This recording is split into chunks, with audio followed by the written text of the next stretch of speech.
ప్రకృతి వ్యవసాయం, గో ఆధారిత వ్యవసాయం, శ్రీ సుభాష్ పాలేకర్ గారి విధానం. ఈ విధానంలో రెండు తెలుగు రాష్ట్రాల్లో చాలామంది సాధన చేస్తున్నారు. దీంట్లో దేశీ విత్తనం అనేది చాలా విలువైన వస్తువు. దీంతో చేయటం అనేది అందరూ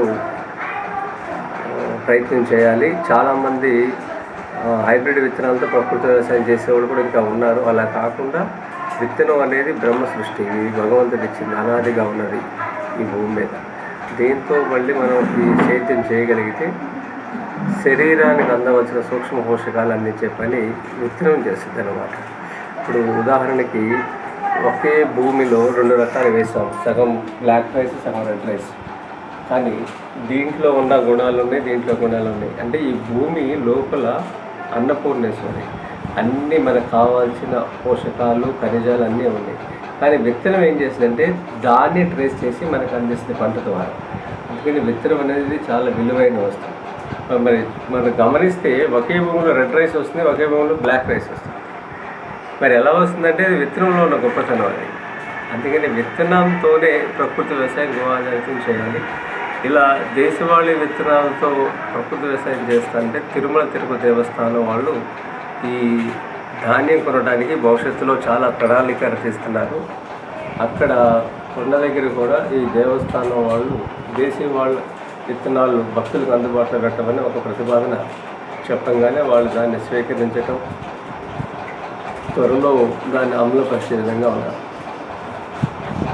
ఈ ఆలోచనతో జిల్లాలో ఉన్నవాళ్ళు కూడా విత్తనం మీద పనిచేయడానికి ఆసక్తి పెంచుకోవాలి. తద్వారా పంట అమ్ముకోవటం, లేకపోతే విత్తనాలు తీసే కల్చర్ కూడా డెవలప్ అయితే దేవస్థానం లాంటి వాళ్ళు తీసుకుంటారు కూడా ముందు ఈ విత్తనం దగ్గర పోవడానికి కూడా దేవస్థానం వేదిక అవుతుంది ఈ ప్రకృతి వ్యవసాయానికి, దేశీ విత్తనానికి. ఇది ఒక మంచి పరిణామం అని చెప్తాను. అదే సూర్యుడు ఉదయించినప్పుడు, అస్తమించినప్పుడు చేయాలి. దీనికి సంబంధించి పిడకలు అనేది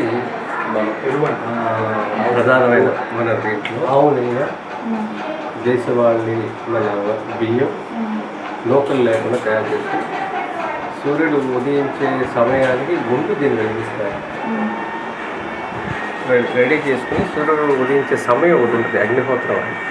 అది మీకు యూట్యూబ్లో దొరుకుతుంది. ఏ ప్రాంతాల్లో సూర్యకిరణాలు ఎప్పుడు వస్తున్నాయి దాని ప్రకారం దీన్ని ఒక 2 నిమిషాల ముందు వెలిగించుకొని ఆ అగ్నికి ఆహుతి ఇవ్వాలి. ఆ బియ్యాన్ని అది దేవతలకు ఆహారం అంటారు. ఇలా చేస్తే అగ్నిహోత్రం అనేది ఆ తరంగాలు చాలా మంచిది. ఇంట్లో ఈ కాళ్ళ కొంచెం బూడిద చూసారా, ఈ వీలుతో చిగుళ్ళు తోముకుంటే పంటి సమస్యలు రావు.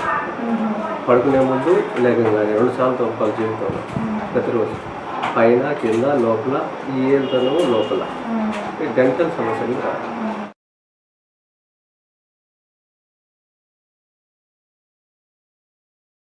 ఇంకా ఈ బూడిదని పళ్ళపొడితో పాటు మనం స్నానం చేసే నీళ్ళు వేసుకుని స్నానం చేసుకుని చిటికెట్టు మంచిది. తాగే నీళ్ళు వేసి చేస్తే ఇంకా మంచిది. నీళ్ళు తాగితే దీంట్లో 32 ఎలిమెంట్స్ ఉంటాయి. ఈ మినరల్ వాటర్ కానీ దీంట్లో మినరల్స్ ఎక్కువ ఉంటాయి. ఇలా మీరు ఈ బూడిదని మీరు దాంట్లో వాడుకోవచ్చు, మొక్కలకు వేయచ్చు. దానికోసం తయారు చేస్తారు.